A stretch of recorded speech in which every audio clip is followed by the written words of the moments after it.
So, in your column in the upcoming August issue of Graphics Pro, you talk about investment decisions and how businesses can tell if they're ready to purchase, bigger, newer equipment. To kind of coincide with that, I kind of wanted to pick your brain on some financing topics. So, first off, what are your thoughts on purchasing equipment on credit? Kind of what's your stance on that and advice for shops thinking about it? Absolutely. Yeah, I'm actually a fan of it. I think that if it makes sense, it makes sense. When especially small businesses, cash flow is definitely something that we've got to be aware of, and we can't get ourselves into that space where we've got our backs against the wall, and how, maybe if we've got a small payroll, how are we going to make that, or we've got a something that's there. So kind of holding on to your money as long as you can, I think, is a wise decision. But you also have to understand that there is obviously cost in buying something on credit. So it becomes that kind of back or forth between, does this make sense for me long term to be giving a little bit more of my money to somebody to finance this, in exchange to be able to hold on to that money and then be able to grow with that money that I've got in my pocket, that I can do other things with, like marketing, like sales, like trying new things, all that kind of stuff. So I do think that it's a very good decision to look at financing equipment and buying it on credit. But again, I don't think it's just like, you can't look at it as like, hey, this is just free money. You, you don't just have this free money. You're actually paying for the use of that money.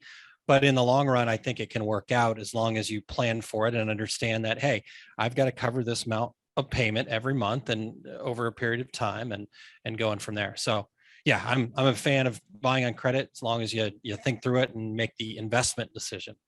Yeah, definitely. And then kind of thinking on the other side of that, when is it smart to use cash to buy equipment if a business can? Yeah, yeah. And I think, when you think about that side of that ball game, you've got to also then understand that part that we talked about where you're paying for this, right? This is money that you're going to be giving away to somebody else just for the right to use their money.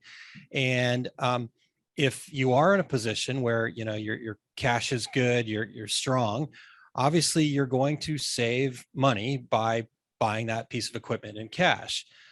So it kind of again is a bit of a double-edged sword, because anytime we can do that where we don't have to pay somebody extra interest or finances charges or things like that, that is always a good decision. It's a way to put more money back into our own pockets.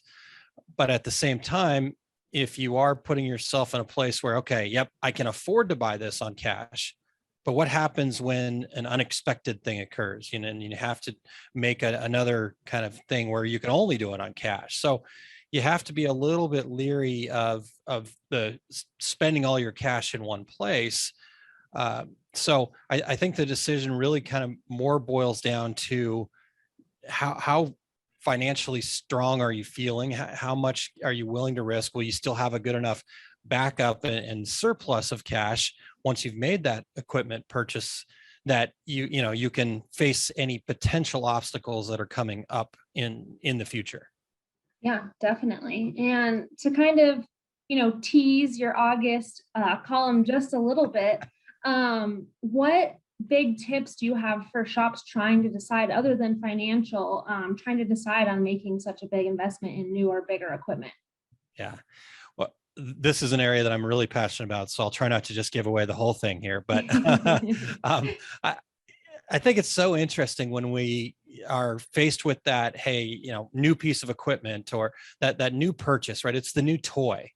And I've been there, I've done it, I've got plenty of toys, regardless of whether it's printing equipment or not, that, was that shiny object. And while we know we need the tools to be able to grow our business and make those investments in growing our business that way, we also have to take a look and make sure that we're not making this decision based on, again, the shiny object syndrome.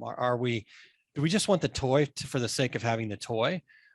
Because as much as that new piece of equipment might be able to bring some value to your company, do you know that it is? If, for example, if you did buy it on credit. And then you're going to have that monthly payment that you've got to make on that piece of equipment. Do you have enough of a market built up already to make sure that you're covering that payment each month? And so in the article, I share some ideas, some tips, some ways that maybe we can reframe this a little bit so we can avoid the shiny object syndrome and still get the right equipment for the right job. So I'll leave it at that. Otherwise, I'll just give it all away. Yeah, definitely. Well, thank you so much for kind of diving into financing a little bit, and we look forward to your August article. Awesome. Thank you so much for having me. Yeah, thanks for hopping on.